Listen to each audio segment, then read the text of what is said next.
تقريبا الوقت اللي فاضل لك كطالب تالتة ثانوي ممكن نقول 3 شهور. انت غالبا زهقت وبتجيب كل الناس حرفيا يزقوا معاك السنه، والكلام ده سواء كنت بدات جد من اول السنه فانت اكيد زمانك دلوقتي تعبت وفرهطت، او سواء كنت بدات من قريب فانت دلوقتي حاسس انك غرقان، او اكشلي ممكن تكون لسه غرقان.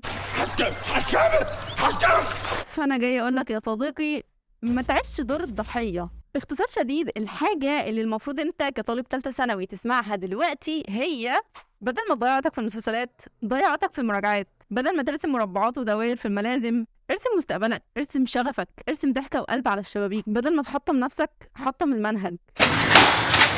بدل ما بتقعد تتنمر على العيال الدحيحه اللي بيجيبوا مجاميع خليك زيهم، حتى منهم، روحك روحهم. كانت ايه بالاغنيه؟ بدل ما تعيط لا اعيط، انا شخصيا بعيط اصلا. بدل ما تلعب امتحن، ذاكر. فكرت تذاكر قبل كده؟ لا يعني كلمني فكرت تذاكر قبل كده؟ قوم ذاكر.